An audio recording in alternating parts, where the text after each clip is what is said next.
It is a beautiful day here in Sausalito, California. I'm Shelby Getzfried. And I'm Carter Waite, and we're with the Readdress Real Estate team.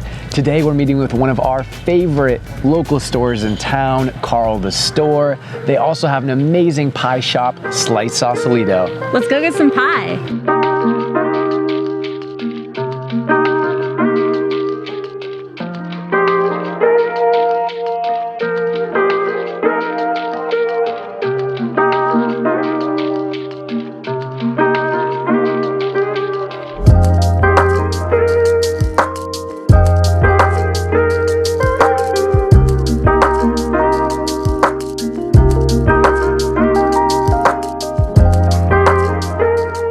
Hi, my name is Catherine Green. People call me Kate. I am the co-owner of Karl the Store, and I also have a pie baking business called Slice of Sausalito here in Sausalito, and I work with my husband, Dennis Green.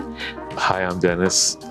Kate and I live right around the corner in Sausalito. The store got its name because we were in a naming contest one night with our kids, and we had a whole bunch of different names of what to call the store, and we wanted to name it something that was iconic to San Francisco that didn't sound corny, like the Golden Gate gift shop or whatever. And after 2 bottles of wine, Karl the Store was by far the front-running name. So we got started with the store. This has been here for 3.5 years, had a store in San Francisco for 3 years, and we closed it right before the pandemic. We really only wanted one store, but we wanted the store that was doing most business, and this store was just busier than the store in San Francisco. So we closed the San Francisco store and focused full attention to this. And we live around the corner, so we can walk to work, so life is good. The inspiration for the store pretty much was mid-century modern design. I come from a family that has always appreciated good design, and I've been brought up with it. So the idea with the store was to use mid-century modern furniture as fixtures in the store to display other merchandise that we liked. The buying rationale for the store is, if I like it, I bring it in. I just trust my gut and trust my judgment. Of course, I run everything by Kate. Dennis and I both come from the fashion entertainment world, and part of our jobs was to travel for inspiration every year.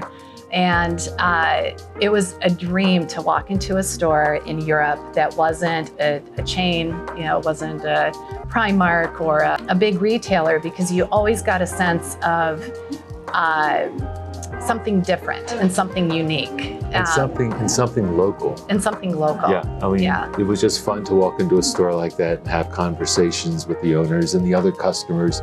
And I just felt that the European shopping experience was just so different, and to me, better than walking into a Walmart or a Kmart or... Right, and we wanted to bring that to Sausalito. And so that's what we did. We rolled the dice and gave it a shot, and here we are. Yeah. Slice of Sausalito started with a sign in the window. We had a vintage sign that says Ruth's Homemade Pies, and people would walk in to the store and ask, what kind of pies do you have? And we'd have to say, oh, we don't make pies, we just have a vintage sign. And one day, a woman walked into the store and she goes, what kind of pies do you have? And I said, we don't sell any pies, it's just a sign for sale. And she said, then you need to take the sign out of the window. And I laughed, and she said, if you don't take the sign out of the window while I'm standing here, I'm going to the police department and City Hall and report you for false advertising. Kate was here at the time, and the woman left, and Kate said, well, the nerve. Heck with her, not quite your words. I'm going to go to City Hall and get my home baker's license. So she did, and every Sunday she would make 10 little pies, and people would sit out here when it was Chivo and have pie and coffee. Yeah. And that was awesome. And then the pandemic hit, so people started ordering 5 pies for their neighbors, 10 pies. The houseboat community ordered 30 pies every weekend for 6 weekends in a row. So once that started, next door got a hold of it, press got a hold of it, one thing led to another, and Kate said, holy mackerel. And the support of the community was just amazing. The fact that it was COVID and we were doing so well with the pies. So It's great because now business has tripled. I have employees. I'm taking a lot of custom orders. I'm selling pies every day out of the store, so it's been really fun. Yeah, so it's been great. And the only place she sells the pies are here at the store. And one of the things that's really important to me is looking at what the community wants and supporting the community. So one of the things I'm looking at right now is offering vegan options. I try to make everything organic and locally sourced if possible. So my flour I get from Petaluma, from Central Milling. For example, the apples I get are from Hale Orchard in Sebastopol. So being able to support local farmers and local businesses is really important. We've lived in Sausalito since 2012. We discussed how we'd like to have a mid-century based store in Sausalito if we could find the right location. And when this location became available, this was a paddleboard store. Next door was a wooden bike store, and we took it over and painted it white and filled it with mid-century modern furniture in hopes that the consumer base would respond to it. And then we accent the furniture with home goods and vintage clothing, new clothing. It's a real combination of old and new things together, but there are things that are tasteful, that I like, that I hope that other people in Marin would also like. And so far, so good. But the number one thing they like are Kate's pies. Well, it's a terrific location for the store too. Being next to Equator Coffee, we get a lot of foot traffic. And then being right on Bridgeway here across from Barbacci, it's just a great location, great community. What's really wonderful is being able to look out the window right now and see the bay. The other thing is we open at 8 o'clock in the morning. So when I had the San Francisco store, I followed the retail rules and I opened at 11 and I stayed there until 6. But I open at 8 here and I get a lot of morning traffic. First of all, because nobody else is open. And second, people come and get their morning coffee at Equator. And when they're waiting for their coffee, they stroll through the store. And it's really, the community's been great in keeping this thing positive and running. And it was really tough through COVID. Yeah. One of the things that I love is when anyone walks in the store, Dennis says, welcome to Karl, everything has a story. And that's so true. When I'm looking around the store right now, I could tell you a story with every single item in here that just makes it special. Yeah.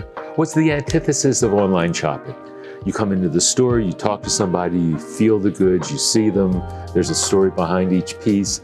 It's a personal, one-on-one relationship. And the stories behind each of the products, I think, are really interesting too. You support a lot of local artists. But it's not a local artist store. No. But then you also have items in here that we have because of the backstory and because of, we just love it. The way it looks, the way it feels, the way it smells. The community support is incredible. And, it's, again, location. We live in a beautiful place, but it's more than that. I think Dennis has always said this. He has always wanted to live in a place where you feel like you know everyone. And the number of people that come in the store that just come in to say hello, and every day. I mean, the regulars that come in every day just to hang out for a little bit. Yeah, just to say hi. And they'll sit here in the chairs and they'll talk to Dennis at the counter and they'll get their coffee. Am I right? And hopefully buy something. And then there are a few customers that grab a glass of wine and a cocktail and come in the afternoon. And so yeah, it's fun. It's really fun.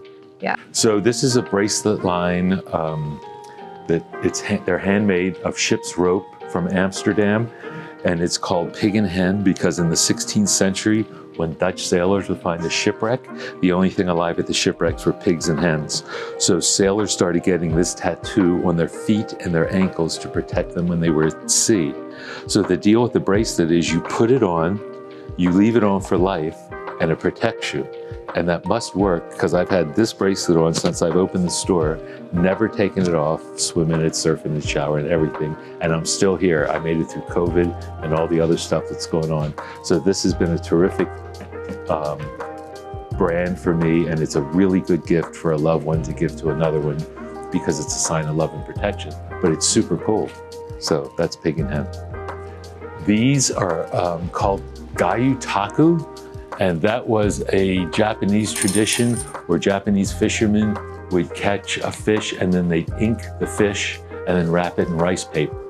So there's a local guy named Zane Chess who has caught these fish and then he wraps them in rice paper, and this is the result. And they're all one of a kind.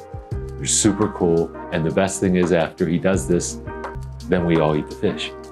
Yeah.